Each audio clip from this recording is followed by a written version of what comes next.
Again to the new topic of liquidation of the company. This is a video of liquidation of the company part 3. Let's start. હવે આપણે આ વિડીયોમાં part 2 liquidation winding up by the tribunal. હવે એના પહેલા હતું voluntary liquidation, હવે છે liquidation by the tribunal through તમારે કંપનીનો જે વાઇન્ડિંગ અપ થાય છે એ ટોપિક ઉપર આપણે આ વિડીયોમાં ડિસ્કશન કરશું. તો the company can be liquidated by two method. જે કંપની છે એને તમે લિક્વિડેટ કરી શકો છો. કેટલા રીતે? બે રીતે કરી શકો છો. કયા કયા છે? Voluntary liquidation and liquidation by the tribunal. તો વોલેન્ટરી લિક્વિડેશન આ ટોપિક ઉપર આપણે એના પહેલાના બે વિડીયોમાં ડિસ્કશન કરી લીધું છે. હવે આપણે લિક્વિડેશન બાય ધ ટ્રિબ્યુનલ બાકી છે, જે હવે આ વિડીયોથી આપણે કન્ટિન્યુ કરશું. So in this part, we will discuss important provisions relating to liquidations of a company by the tribunal. તો હવે આપણે આમાં જે ઇમ્પોર્ટન્ટ પ્રોવિઝન્સ હશે, સેના provisions? Liquidation of a company by the tribunal. Tribunal through જે કંપનીનું તમે લિક્વિડેશન કરો છો એના ઇમ્પોર્ટન્ટ પ્રોવિઝન્સ ઉપર આપણે ડિસ્કશન કરશું. હિયર ધ ટ્રિબ્યુનલ મીન્સ, ટ્રિબ્યુનલનો મીન્સ શું છે અહીંયા? National Company Law Tribunals means NCLT. Part 1 of Chapter 12, 20, Chapter 20 na Part 1, Section 271 to 303. Section 271 થી 303 સુધી of Companies Act 2013 specifies statutory provisions applicable to winding up by the tribunal. Tribunal through તમે કંપનીનો winding up કરો છો તો એના જે main specific provisions છે એ તમારે કંપનીઝ એક્ટ 2013ના ચેપ્ટર 20 પાર્ટ 1ના સેક્શન 271 ટુ 303માં આપેલા છે.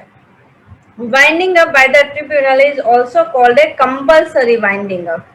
હવે ટ્રિબ્યુનલ થ્રુ તમે કંપનીનો વાઇન્ડિંગ અપ કરો છો તો આ એક કમ્પલસરી વાઇન્ડિંગ અપ છે. બરાબર? Procedure of winding up by tribunal. Tribunal through તમે વાઇન્ડિંગ અપ કરો તો એની પ્રોસીજર શું છે? હવે એમાં આપણે ઇમ્પોર્ટન્ટ પ્રોવિઝન્સ જોવાના છીએ. તો winding up or liquidation of a company by the tribunal is a lengthy procedure. આ એક તમે ટ્રિબ્યુનલ થ્રુ કંપનીનો લિક્વિડેશન કરો છો તો એક લેન્ધી પ્રોસીજર છે, લાંબી પ્રોસીજર છે. Winding up procedure by the tribunal remains almost same for all type registered company.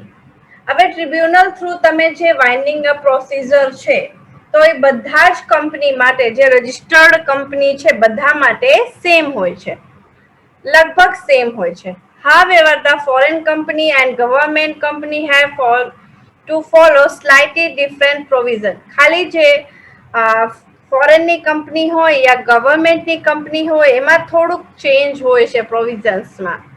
Major phases of winding up procedure by tribunal may consist of the following. તો જે હવે મેજર ફેસીસ છે યા important provisions છે winding up procedure by the tribunal માટે આ બધા નીચે આપેલા છે. હવે એમાં ટોટલ 14 તમારે પ્રોસીજર છે, મેજર ફેસીસ છે. બરાબર? તો આમાં હવે આપણે 6 પોઈન્ટ્સ ઉપર 6 મેન જે પોઈન્ટ છે તમારા પ્રોવિઝન્સ છે, 14 પોઈન્ટ્સ છે ટોટલ. 6 પોઈન્ટ્સનું આપણે આ વિડીયોમાં ડિસ્કશન કરશું. પછી 7 to 14 મીન્સ 8 પોઈન્ટ આપણે નેક્સ્ટ વિડીયો લેક્ચરમાં એના ઉપર ડિસ્કશન કરશું. બરાબર? તો તમારે પહેલો પોઈન્ટ કયો છે, પહેલો પ્રોવિઝન કયો છે વાઇન્ડિંગ અપ પ્રોસીજરમાં? તો સૌથી પહેલો તો આવશે કે સરકમસ્ટાન્સીસ. તમે શેના માટે થઈને કંપની લિક્વિડેટ કરો છો? સૌથી પહેલો પોઈન્ટ એ જ હશે. Circumstances of winding up of company by tribunal, section 271 no part 1 and 2. હવે ટ્રિબ્યુનલ થ્રુ તમારે કંપનીનો વાઇન્ડિંગ અપ થાય છે તો એના સરકમસ્ટાન્સીસ કયા કયા છે? તો સૌથી પહેલો છે ઇનેબિલિટી ટુ પે ડેપ્ટ, કે જે કંપની છે એને જેટલું ડેપ્ટ લીધું છે, કર્જા લીધું છે, એ પે કરી શકતા નથી. એ સ્પેશિયલ રિસોલ્યુશન, કે કંપની જે છે એ પોતે માંગે છે કે હવે મારે વાઇન્ડ અપ ટ્રિબ્યુનલ થ્રુ કરાવવાનું છે. Third one is tribunal's order under chapter 19. So a company may be wound up if the tribunal has order for winding up under provisions of chapter 19. કે ટ્રિબ્યુનલ કંપનીને order આપ્યું હોય કે તમારે હવે કંપનીનું વાઇન્ડિંગ અપ કરવાનું છે. પછી ફ્રોડુલેન્ટ અફેર્સ, એનું મીનિંગ છે ડિસઓનેસ્ટ ઇન્સિડન્ટ, કે કંપની જે છે એને કંઈક ફ્રોડ કર્યું હોય તો જે ટ્રિબ્યુનલ છે તો એના સામે એક્શન્સ લે છે. તો આમાં શું આવશે? When application is made by the registrar or by any other person authorized by the central government by notification under this act, and the tribunal is of the opinion that the affairs of the company has been conducted in a fraudulent manner. Means જે પણ company છે બરાબર, ઈ તમારે ડિસઓનેસ્ટ તરીકે, means તમે ફ્રોડલી તમે company બનાવી છે તો એ તમે કંપનીમાં એવું કંઈક ઇન્સિડન્ટ થયું છે જે ફ્રોડ તરીકે થયું છે તો ટ્રિબ્યુનલ તમને કહી શકે છે કે તમે કંપની બંધ કરી શકો. Default in filing financial statement. So a company may be liquidated by the tribunal if the company has made a default in filing with the registrar its financial statement or annual return. તો જે company છે એના final statement છે યા એના annual returns છે તો એ બધું registrar ઓફિસમાં ફાઇલિંગ કરવાનું ભૂલી જાય છે. મીન્સ એમાં એને કંઈક ટાઈમ ધ્યાન નથી રાખ્યું, એવી રીતે એને ટાઈમ ટુ ટાઈમ બધું કમ્પ્લીટ કરી નથી દીધું. For immediately preceding 5 consecutive financial year સુધી. પછી એક્ટિંગ અગેન્સ્ટ નેશનલ ઇન્ટરેસ્ટ, તો જે નેશનલ ઇન્ટરેસ્ટ હોય છે તમારે કમ્પ્લીટ કરવાનું હોય છે, ભરવાનું હોય છે, એ તમે નો ભર્યું હોય.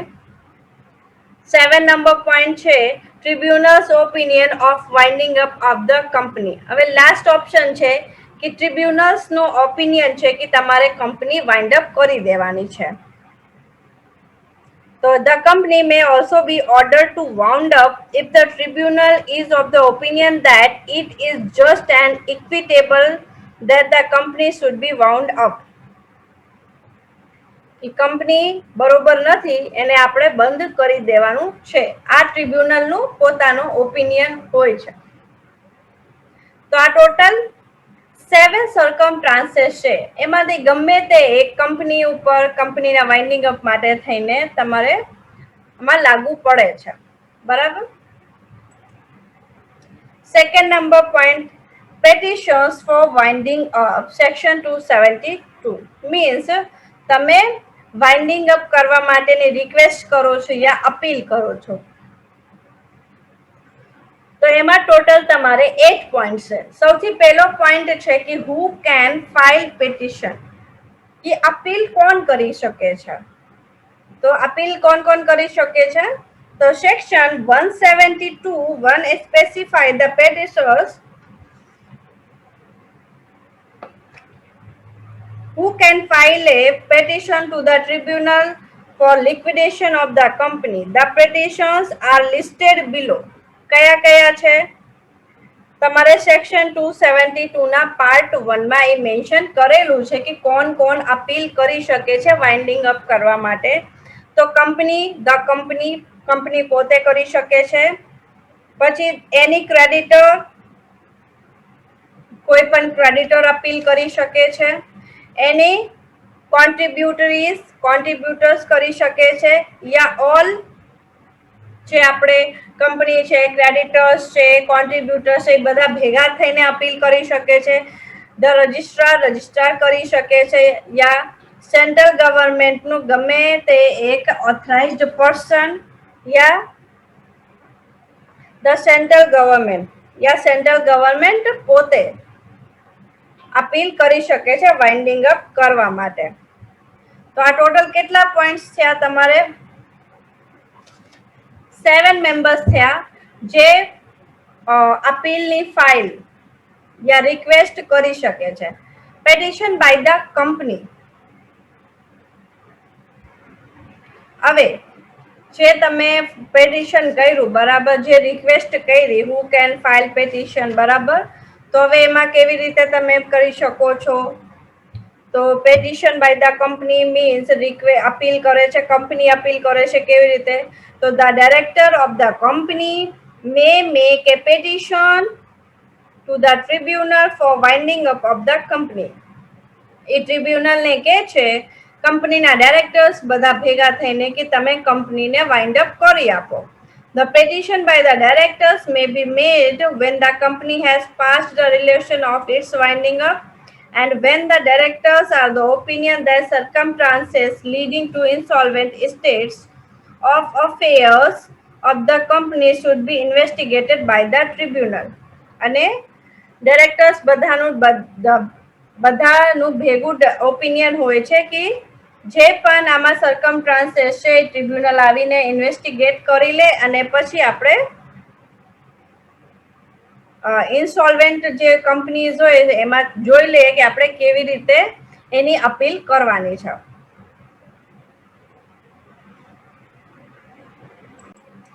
Petition by the creditors. So the creditors of the company can file a petition to the tribunal on the ground that the company is unable to pay its debt. તો ક્રેડિટર્સ કેવી રીતે અપીલ કરી શકે છે કે એમનું જે કર્જ છે એ કંપની આપી શકતી નથી, તો એ ટ્રિબ્યુનલને કહી શકે છે, એને ફાઇલ કરી શકે છે. અને આ શેમાં લખેલું છે? સેક્શન 272 ના 2 પાર્ટમાં સ્પેસિફાય ધ ક્રેડિટર્સ. એમાં ક્રેડિટર્સ કેવી રીતે રિક્વેસ્ટ કરી શકે છે, અપીલ કરી શકે છે, એ બધું એના બધા પ્રોવિઝન્સ એમાં લખેલા છે. Petition by the contributory. So a contributory shall be entitled to present a petition for the winding up of the company. તો જે કોન્ટ્રીબ્યુટરી છે એ પણ winding up of the company માટે થઈને ઇન્ટાઇટલ્ડ હોય છે કે અપીલ કરી શકે. તો the member and the past member who are liable to contribute to the assets of the company in winding up are called as contributors. જે મેમ્બર છે યા પાસ્ટ મેમ્બર છે જે કંપનીના બેનિફિટ્સમાં એમને યોગદાન છે, તો એ પણ કંપનીના જે વાઇન્ડિંગ અપ છે એમાં એમનું યોગદાન આપી શકે છે યા એમાં અપીલ કરી શકે છે. So a contributory may present a petition for winding up on any ground. તો કોન્ટ્રીબ્યુટર્સ જે છે એ પણ અપીલ કરી શકે છે વાઇન્ડિંગ અપ કરવા માટે કંપનીને. He is an original allottee. ઈ ઓરિજિનલ એલોટી જ કહેવાય છે. He become the holder of share through transmission. એ શેર જ્યારે ટ્રાન્સમિટ થતા હોય થ્રુ ટ્રાન્સમિશન, તોય તે જે કોન્ટ્રીબ્યુટર્સ છે એ હોલ્ડર થઈ જાય છે. He has become to registered holder for at least 6 months during the 18 months preceding the petition. અને એ 6 month થી 18 month સુધી આના જે શેર્સ છે રજિસ્ટર્ડ, બરાબર, રજિસ્ટર્ડ શેર છે એના એ હોલ્ડર્સ થઈ જાય છે, રજિસ્ટર્ડ હોલ્ડર થઈ જાય છે. અને એ તમારે સેક્શન 273 ના પાર્ટ 3 માં લખેલું છે. Partition by the registrar. With the provision sanction of the central government, the registrar of the company is also entitled to present a petition to the tribunal for winding up of the company. હવે કંપનીના loss પ્રમાણે, central ગવર્મેન્ટના provisions પ્રમાણે જે registrar of companies છે, કંપનીનો જે registrar છે એ પણ ટ્રિબ્યુનલને કહી શકે છે યા અપીલ કરી શકે છે કંપનીને વાઇન્ડ અપ કરવા માટે. હવે the registrar can make petition only on the following grounds. હવે એના માટે જે રજિસ્ટ્રાર ક્યારે અપીલ કરી શકે છે તો એના પોઈન્ટ્સ છે when the company is unable to pay its ડેપ્ટ, જ્યારે એ કંપની પે ન કરી શકતી હોય ડેપ્ટ્સ ને.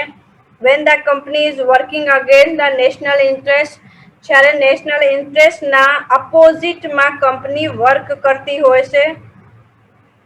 when the company affairs are being conducted in a fraudulent manner, જ્યારે કંપનીમાં જે પણ વર્ક થાય છે એ બધું ફ્રોડ તરીકે થતા હોય છે. when a company has made a default in filing with the registrar its financial statement or annual returns for immediately preceding 5 consecutive financial year, या એના કંઈક ફાઇનાન્શિયલ સ્ટેટમેન્ટ યા એન્યુઅલ સ્ટેટમેન્ટમાં કંઈક એમને ફ્રોડ લાગે છે યા એક સાથે એ બધું ભરી દે છે ત્યારે. Petition by authorized person. So any person who is authorized by the central government is that behalf to present petition to the tribunal for winding up of the company can also file a petition of winding up. તો જે central ગવર્મેન્ટનું કોઈ પણ person જે ઓથરાઇઝડ હોય તો એ central ગવર્મેન્ટના behalf તરીકે tribunal પાસે કંપનીને વાઇન્ડિંગ અપ કરવા માટે અપીલ કરી શકે છે. Petition by the government. The state or central government can make petition to the tribunal for winding up of the company if the company has acted against public order, decency or morality. તો જે state government છે યા central government છે એ પણ કંપનીને winding up કરવા માટે ટ્રિબ્યુનલને appeal કરી શકે છે જ્યારે કંપની કંઈક પબ્લિક ઓર્ડર યા મોરાલિટીના અગેન્સ્ટ કંઈક વર્ક કર્યું હોય ત્યારે. Copy of petition to be filed with the registrar. હવે જે અપીલ ગમે તે આમાંથી મેમ્બરે અપીલ કરી છે 7 મેમ્બર્સમાંથી, તો એની જે એક કોપી છે એ તમારે ક્યાં મૂકવાની? રજિસ્ટ્રાર ઓફિસમાં એની ફાઇલ કરી દેવાની યા મોકલી દેવાની રહેશે. અહીંયા સબમિટ કરી દેવાની રહેશે અને એ તમારે શેમાં? ટ્રિબ્યુનલના પ્રોવિઝન્સમાં લખેલું છે. Third one, commencement of winding up by tribunal, section 357. યા જે વાઇન્ડિંગ અપ છે કંપનીનું ટ્રિબ્યુનલ થ્રુ, તો એને સ્ટાર્ટિંગ કેવી રીતે કરવાની યા એની ઓપનિંગ કેવી રીતે કરવાની? તો the date of commencement of winding up is important for various matter. કે તમે ક્યારે એની પ્રોસિજર સ્ટાર્ટ કરવાના છો વાઇન્ડિંગ અપની, એ બહુ વધારે એની ડેટ જે છે ઇમ્પોર્ટન્ટ છે. The commencement of winding up depend on 3 situation and under. એની જે વાઇન્ડિંગ અપ મતલબ સ્ટાર્ટ કરવાનું છે વાઇન્ડિંગ અપ કરવા માટે, તો એના 3 સિચ્યુએશન છે જે ઇમ્પોર્ટન્ટ છે, એના ઉપર ડિપેન્ડ કરે છે. તો પહેલો પોઈન્ટ છે, if the company has passed a resolution for its voluntary winding up before the presentation of petition for winding up of the company by the tribunal, the winding up of the company shall be deemed to have commenced at the time of passing resolution. તો પહેલો વસ્તુ depend કરે છે કે તમે voluntary બધા ભેગા થઈને નક્કી કરી લીધું છે, પછી તમે ટ્રિબ્યુનલ થ્રુ વાઇન્ડિંગ અપ કરો છો અને સ્ટાર્ટ કરવાના છો. સેકન્ડ છે, in any other case the winding up of the company by tribunal shall be deemed to commence at the time of presentation of the petition for the winding up. કે બધા ભેગા થઈને appeal કરો છો કે તમારે હવે ટ્રિબ્યુનલ થ્રુ તમારી કંપનીનો વાઇન્ડિંગ અપ કરવાનું છે.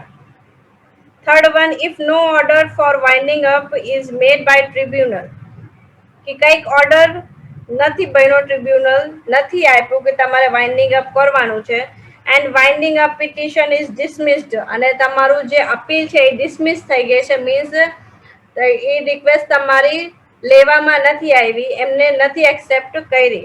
તો the date of presentation of winding up petition has no relevance. તો એની જે વાઇન્ડિંગ અપ ની ડેટ છે પ્રેઝન્ટેશન કરવાની એ કઈ મેટર કરતી નથી. પછી એમાં ફરીથી તમારે અપીલ કરવાની રહેશે અને ફરીથી આખી પ્રોસીજર ફોલો કરવાની રહેશે. Fourth one, orders of tribunals in relation to winding up with petitions. જે ટ્રિબ્યુનલ છે એ ઓર્ડર્સ આપે છે યા અપીલ કરે છે વાઇન્ડિંગ અપ કરવા માટે. તો on receipt of a petition from any party for winding up, જે રિસિપ્ટ આવી છે બધાએ અપીલ કરી હતી તો ગમે તે પાર્ટીની વાઇન્ડિંગ અપ કરવા માટે, તો the tribunal May pass following orders. તો ટ્રિબ્યુનલને કયા કયા ઓર્ડર્સ પાસ કરવાના રહેશે? ડિસમિસ ધ પેટિશન, જે પેટિશન છે અપીલ છે ડિસમિસ કરી દેવાની વિથ ઓર વિથઆઉટ કોસ્ટ, એને કઈ કોસ્ટ નહીં લેવાની. Make any interim order as it things fit, પછી એને પોતે કંઈક ઓર્ડર લેવાનું રહેશે જે એને બરોબર લાગતું હોય. Appoint a provisional liquidator of the company, કંપનીમાં એક પ્રોવિઝનલ લિક્વિડેટર એપોઇન્ટ કરવાનું till the making of a winding up order, જ્યાં સુધી એ વાઇન્ડિંગ અપ ઓર્ડર બનાવી ન લે. Make an order for the winding up of the company with or without cost, એક ઓર્ડર બનાવવાનું કંપનીને વાઇન્ડિંગ અપ કરવા માટેનું કંઈક એની કોસ્ટ લીધા વગર. Make any other order as it think fit, બીજા ગમે તે ઓર્ડર તમારા ટ્રિબ્યુનલ લઈ શકે છે જે એને કંપની માટે થઈને બરોબર લાગતું હોય છે. Fifth point, consequence of winding up order by the tribunal. Section 277. 277 ના સેક્શન ની અંદર તમારે ટોટલ 8 પોઈન્ટ છે. સૌથી પહેલો છે consequence of winding up order by the tribunal, means જે ઓર્ડર આપે છે ટ્રિબ્યુનલ વાઇન્ડિંગ અપ કરવા માટેનું, તો એના રિઝલ્ટ ઉપર. તો first one, when the tribunal issues an order to wind up the company, જ્યારે ટ્રિબ્યુનલ ઇશ્યુ કરે છે એક ઓર્ડર કંપનીને વાઇન્ડ અપ કરવા માટે, there are several consequences, તો એના થોડા રિઝલ્ટ હોય છે. the consequence may be as under, એ જે બધા રિઝલ્ટ છે એ નીચે 8 રિઝલ્ટ આવે છે. તો intimation to liquidators and registrar. So the tribunal must, as soon as the winding up order is made in the period not exceeding 7 days from the date of passing such order, cause intimation thereof the company liquidators. તમારે જે દિવસનું તમે company wind up કરવાનું યા લિક્વિડેશન કરવાનું start કર્યું, તો તમારે 7 days ની અંદર એ ઓર્ડર પાસ કરી દેવાનું રહેશે. Action by the registrar. The registrar then shall make an endorsement of the order in his record relating to the company and notify in the official gazette that such an order has been made. પછી official ગજેટમાં યા ન્યૂઝપેપરમાં એ બધે આપી દે છે કે આવી રીતનું નિર્ણય લેવામાં આવ્યું છે, એક્શન લેવામાં આવ્યું છે, યા ટ્રિબ્યુનલ એવી રીતનું કંઈક તમને ઓર્ડર આપ્યું છે કંપનીનું વાઇન્ડ અપ કરવાનું. The registrar should also inform the stock exchange where the securities of the company are listed. અને જે રજિસ્ટ્રાર છે એના ફરજમાં આવે છે કે એ એક સ્ટોક એક્સચેન્જમાં પણ એ ઇન્ફોર્મ કરી દે જ્યાં કંપની લિસ્ટેડ હોય છે કે અહીંયાથી પણ એ લિસ્ટ એ કંપનીને કાઢી નાખવાનું રહેશે, એનું નામ કાઢી નાખવાનું છે. Order as a notice of discharge of employ. So the order of winding up is deemed to be notice of discharge to the officers and employees of the company. હવે તમે કંપની બંધ કરો છો, વાઇન્ડિંગ અપ કરો છો, લિક્વિડેશન કરો છો, તો તમારે એમાં એની અંદર જેટલા પણ એમ્પ્લોઈઝ છે, જેટલા પણ ઓફિસર્સ છે, એ બધાને તમારે પહેલાથી નોટિસ આપવાનું રહેશે, ઓર્ડર આપવાનું રહેશે. Constitution of winding up committee. So within 3 weeks, from the date of passing of winding up order by the tribunal. 3 weeks ની અંદર જ્યારે ટ્રિબ્યુનલ તમને ઓર્ડર આપી દીધું હોય વાઇન્ડિંગ અપ કરવા માટેનું, તો ધ કંપની લિક્વિડેટર, જે કંપનીનો લિક્વિડેટર છે, shall make an application to the tribunal for constitute of winding up committee to assist and monitor the progress of liquidation procedure by the company liquidator to carrying out the function as provided in subsection. તો એ ટ્રિબ્યુનલને monitor કરવા માટે યા assist કરવા માટે થઈને કે છે કે જે પ્રોસીજર ચાલે છે લિક્વિડેશનની, એ બરોબર ચાલે છે કે નહીં એની મોનિટરિંગ તમારે કરવાની છે. Such winding up committee shall comprise of the following person. કયા કયા પર્સન્સમાં આવે છે આવી રીતની કમિટીમાં? તો official liquidator attach to the tribunal, official liquidator તમારે ટ્રિબ્યુનલમાં અટેચ કરવાનું. નોમિની ઓફ સિક્યોર્ડ ક્રેડિટર, જે સિક્યોર્ડ ક્રેડિટર છે એનું નોમિની. એ પ્રોફેશનલ નોમિનેટેડ બાય ટ્રિબ્યુનલ, એક પ્રોફેશનલ નોમિનેટેડ ટ્રિબ્યુનલ થ્રુ. આટલી વસ્તુ રહેશે, આટલા પર્સન્સ રહેશે. Fifth one, monitoring area of liquidation functions. જે ટ્રિબ્યુનલ મોનિટરિંગ કરવા માટે થઈને પર્સનને મોકલું છે, હવે કયા કયા એરિયા છે અને એના કયા કયા ફંક્શન્સ છે. તો the company liquidator shall be convener of the meeting of the winding up committee which shall assist and monitor the liquidation procedure in following area of liquidation functions namely. તો એ જે ટ્રિબ્યુનલ્સ મોકલે છે કંપની લિક્વિડેટર ને યા company પોતે એને appoint કરે છે, તો એ આટલી વસ્તુ અસિસ્ટ કરે છે લિક્વિડેશન પ્રોસીજર ને એને મોનિટરિંગ કરે છે અને અલગ અલગ એરિયાઝ ઉપર એ પોતાનું ધ્યાન રાખે છે, પોતાના કામ જેવી રીતનું છે એના ફંક્શન્સ જે છે એ બધું સારી રીતે કરે છે, લોસ પ્રમાણે ચાલે છે. તો ટેકિંગ ઓવર એસેટ્સ, એના જે પણ સ્ટ્રોંગ પોઈન્ટ છે એ લઈ શકે છે. Examination of the statement of affairs, જે પણ એના બેનિફિટ છે, સ્ટ્રોંગ પોઈન્ટ છે, એના સ્ટેટમેન્ટનો એક્ઝામિનેશન કરે છે. Recovery of property, property in recovery, cash or any other assets of the company including benefits derived therefrom. તો પ્રોપર્ટીની રિકવરી કરવાની ટ્રાય કરે છે. Sales of asset, asset sale કરે છે. Finalization of list of creditors and contributors, creditors and contributors જે છે કંપનીને એની final list બનાવવાનું ધ્યાન રાખે છે, એસિસ્ટ કરે છે, મોનિટર કરે છે. કમ્પ્રોમાઇઝ, એબન્ડમેન્ટ એન્ડ સેટલમેન્ટ ઓફ ક્લેમ, જેટલા ક્લેમ થયા છે એ બધું શોર્ટ આઉટ કરે છે. પેમેન્ટ ઓફ ડિવિડન્ડ ઇફ એની, કોઈનો પેમેન્ટ બાકી હોય ડિવિડન્ડનું તો એ કમ્પ્લીટ કરે છે. Any other function as the tribunal may direct from time to time, બીજા જે પણ ફંક્શન્સ હોય કંપની લિક્વિડેટરને કરવાના હોય તો ટ્રિબ્યુનલ એને ડાયરેક્ટલી કે છે ટાઈમ ટુ ટાઈમ એને રસ્તો બતાવે છે કે તમારે આવી રીતે વર્ક કરવાનું છે એની પ્રોસીજિંગમાં. 6.1 report by the company liquidator. હવે જે પ્રોસીજર છે તમારે વાઇન્ડ અપ કરવા માટેની, તો એની જે રિપોર્ટ છે એ તમારે the company liquidator shall place before the tribunal as a report along with minutes of the meeting of the committee on monthly basis. તો તમારે બધા સાથે ભેગા થઈને મીટિંગ કરવાની અને એની પ્રોસીજર જ્યાં સુધી પહોંચી હોય એ તમારે ટ્રિબ્યુનલ્સને આપવાની રહેશે અને એમાં બધા જેટલા પણ કંપનીના મેમ્બર્સ હોય બધાની સાઇન્ડ હશે. Drafting report by the company liquidator. The company liquidator shall prepare the draft final report for consideration and approval for the winding up committee.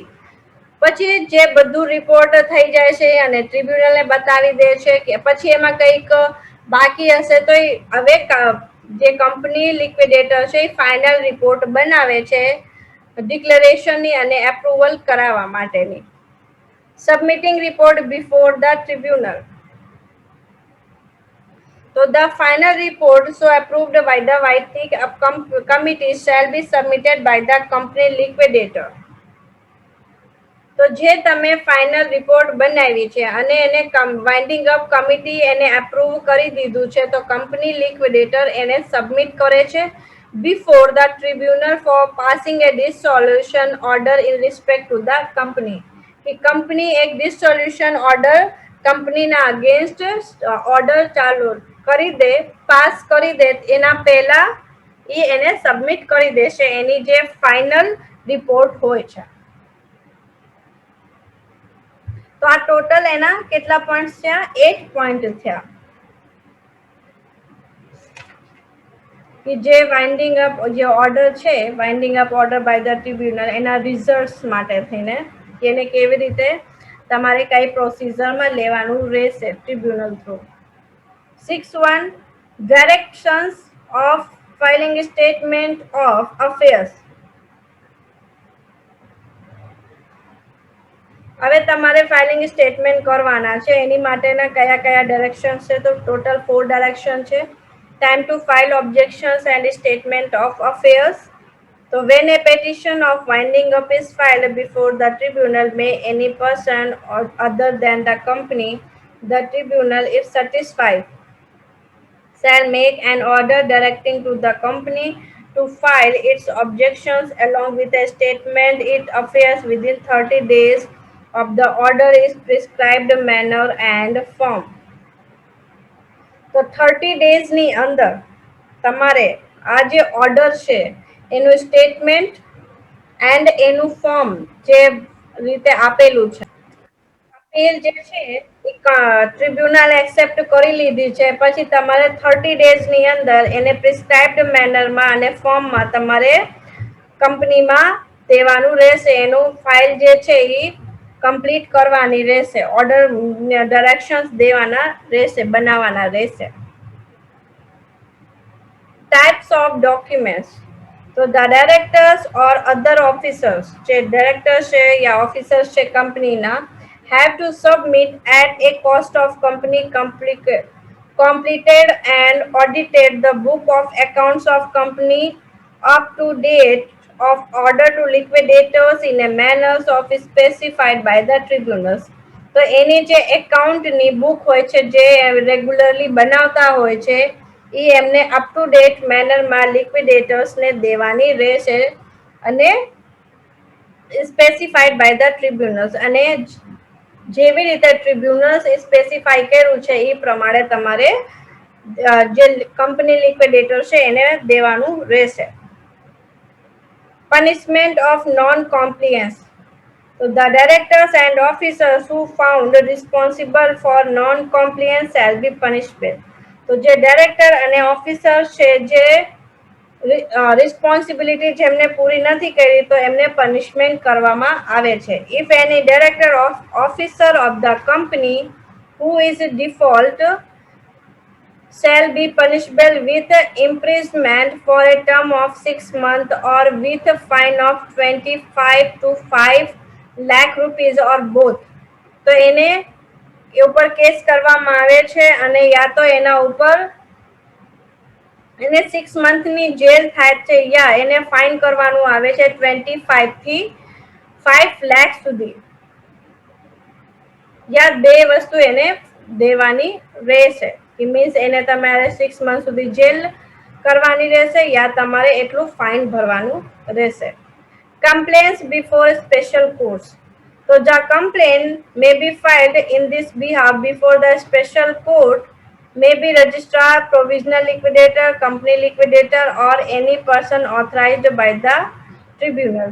હવે એ કોણ એમાં ફાઇલ કરી શકે છે સ્પેશિયલ કોર્ટમાં કે રજિસ્ટ્રાર કરી શકે છે, પ્રોવિઝનલ લિક્વિડેટર છે, કંપની લિક્વિડેટર છે યા ગમે તે કંપનીનું ઓથરાઇઝડ પર્સન છે યા ટ્રિબ્યુનલનું ઓથરાઇઝડ પર્સન છે તો એ કમ્પ્લેન ફાઇલ કરી શકે છે સ્પેશિયલ કોર્ટમાં. તો આ ટોટલ તમારે 6 પોઈન્ટ હતા જે આપણે એમાં ડિસ્કશન કર્યા છે એના procedure of winding up by tribunal through તમારે જે વાઇન્ડિંગ અપ કરવાની છે એની પ્રોસિજરના. હવે બીજા કેટલા પોઈન્ટ વધ્યા છે તમારે? ટોટલ હવે 8 પોઈન્ટ્સ વધ્યા છે. હવે 8 પોઈન્ટ્સ આપણે નેક્સ્ટ વિડીયો લેક્ચરમાં ડિસ્કશન કરશું. Okay, thank you.